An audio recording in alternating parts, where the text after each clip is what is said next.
Hi friends, welcome to SH சமையல் and black. எல்லோரும் நல்லா இருக்க வேணுமென்று கடவுளை வேண்டிக் கொண்டு வாங்க வீடியோக்குள்ளே போகலாம். நானே உங்களுக்கு ஸ்ரீலங்கன் ஸ்டைலில் எப்படி அன்னாசி பழ சர்பத் செய்து காட்டப்போகிறேன். வாங்க எப்படி செய்வதுன்ட்டு பார்க்கலாம்.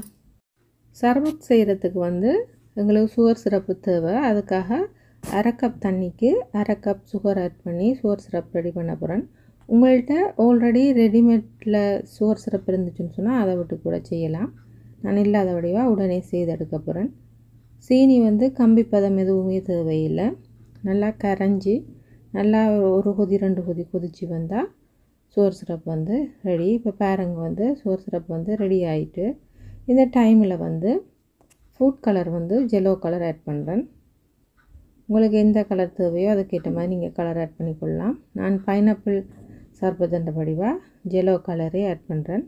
கலரும் நான் குறைவாக தான் ஆட் பண்ணியிருக்கிறேன். உங்களுக்கு கலர்ஃபுல்லாக தேவைண்டா நீங்கள் கலரை கூட்டிக்கொள்ளுங்க. நான் வீட்டில் செய்கிற வழியாக கொஞ்சம் கலரை குறைச்சே செய்கிறேன். சுகர் சிரப் ஒரு பிசு தன்மை வரும்.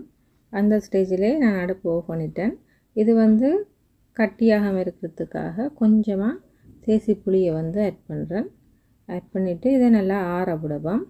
இப்போ எங்களுக்கு சுகர் சிரப் ரெடி. சர்பத் செய்கிறதுக்கு பெரிய ஒரு கிளாஸ் எடுத்துருக்கிறேன். கிளாஸில் நாங்கள் செய்து வச்சுருக்கிற சுகர் சிரப்பை ஆட் பண்ணுறேன். சுகர் சிரப் நல்லா கூலாகி வந்துட்டு எங்களுக்கு எந்தளவு இனிப்பு தேவையோ அதுக்கேற்ற மாதிரி சுகர் சிரப்பை கூட்டி குறைச்சி கொள்ளுங்க.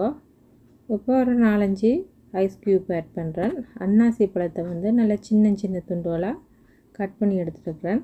நல்லா பழுத்த அன்னாசி பழமாகவும் இருக்கணும், இனிப்பான அன்னாசி பழமாகவும் இருந்தால் நல்லா இருக்கும். இப்போ புளிப்புக்கு தேசிக்காய் ஆட் பண்ணுறேன். உங்கள்கிட்ட தோடங்காய் இருந்துச்சுன்னு சொன்னால் தோடங்காய் ஆட் பண்ணுங்கள். என்னோட தோடங்காய் இல்லாத வடிவாக தேசிக்காய் ஆட் பண்ணுறேன். இலங்கையில் நாங்கள் தோடங்காய்ன்னு சொல்கிறது, இந்தியாவில் சாத்துக்குடி என்று சொல்லிடலாம். நான் பாதி தேசிக்காயை ஆட் பண்ணியிருக்கிறேன். கசகசா தண்ணி போட்டு நல்லா ஊற வச்சு எடுத்துருக்கிறேன். அதை 2 டேபிள் ஸ்பூன் ஆட் பண்ணுறேன். உங்களுக்கு எந்த அளவு தேவையோ அதுக்கேற்ற மாதிரி நீங்கள் போடுற எல்லாத்தையுமே கூட்டி குறைச்சி கொள்ளலாம். இப்போ அன்னாசி பழத்தில் கொஞ்சத்தை நல்லா நைஸாக அரைச்சி எடுத்துருக்கிறேன். அதில் ஃப்ளேவர் வர்றதுக்காக அந்த சாறுலேயும் கொஞ்சத்தை ஆட் பண்ணுறேன். அடுத்ததாக ருசியை கூட்டுறதுக்காக கண்டென்ஸ் மில்க் எடுத்துருக்கிறேன். அதுவும் உங்களோட இனிப்பு சுவைக்கு ஏற்ற மாதிரி ஆட் பண்ணிக்கொள்ளுங்க. ஆல்ரெடி நாங்கள் சீனிப்பாக ஆட் பண்ணினபடிப்பா இனிப்பை பார்த்து ஆட் பண்ணிக்கொள்ளுங்க. கண்டென்ஸ் மில்க்கு பதிலாக வெனிலா ஐஸ்கிரீம் ஆட் பண்ணலாம். அப்படி இல்லைண்டா பசுப்பால் கூட ஆட் பண்ணலாம். இனி இந்த சர்பத்தை மிக்ஸ் பண்ணி எடுக்கிறதுக்கு நல்லா கைப்பிடியாக இருக்கிற ஒரு கப் எடுக்கணும். இதில் விட்டு தான் நாங்கள் இதை மிக்ஸ் பண்ணி எடுக்க போகிறோம். டீ கடையில் எப்படி டீ ஆற்றுவாங்களோ அதே மாதிரி சர்பத்தையும் நல்லா 2 கையாலையும் தூக்கி ஆற்றி எடுக்கணும். இந்த சர்பத்தையை 2-3 மெத்தடில் செய்யலாம். நார்மல் சர்பத்தும் இருக்குது, பால் விட்டால் பால் சர்பத்துன்னு சொல்லுவீங்க.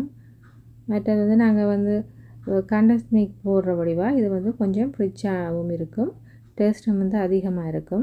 சர்பத்தை நல்லா மிக்ஸ் பண்ணி எடுத்துட்டேன். இப்போ கடைசியாக கொஞ்சமாக கட் பண்ணி வச்சுருக்கிற அன்னாசி பழ துண்டுகள் மற்ற கசகசாவை ஆட் பண்ணிவிட்டு ஐஸ் க்யூப்பும் விருப்பம் கொண்டு ஆட் பண்ணலாம். ஆட் பண்ணிவிட்டு நல்லா ஒரு ஸ்பூனை போட்டு கலக்கி குடிக்க சட்டப்படி இருக்கும்.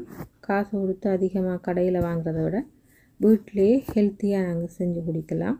கட்டாயம் ஒரு முறை அடிக்கிற வெயிலுக்கு ஸ்ரீலங்கன் ஸ்டைல் அன்னாசி பழ சர்பத்தை ஒரு முறை செய்து பார்த்து எப்படி இருந்துட்டு கமெண்ட்ஸில் சொல்லுங்கள். என்னோடய வீடியோ இது வரைக்கும் பொறுமையாக பார்த்து எனக்கு கமெண்ட்ஸ் பண்ணி சப்போர்ட் பண்ணுற அனைத்து நல்ல உள்ளங்களுக்கும் ரொம்ப தேங்க்ஸ். மறக்காமல் இன்றைய என்னோடய வீடியோ ஃபஸ்ட் டைம் பார்க்குறீங்கன்னு சொன்னால் சப்ஸ்கிரைப் பண்ணி லைக் பண்ண மறந்துடாதீங்க. இன்னும் ஒரு இன்ட்ரெஸ்டான வீடியோவில் நான் உங்களை சந்திக்கிறேன். அது வரைக்கும் பாய்.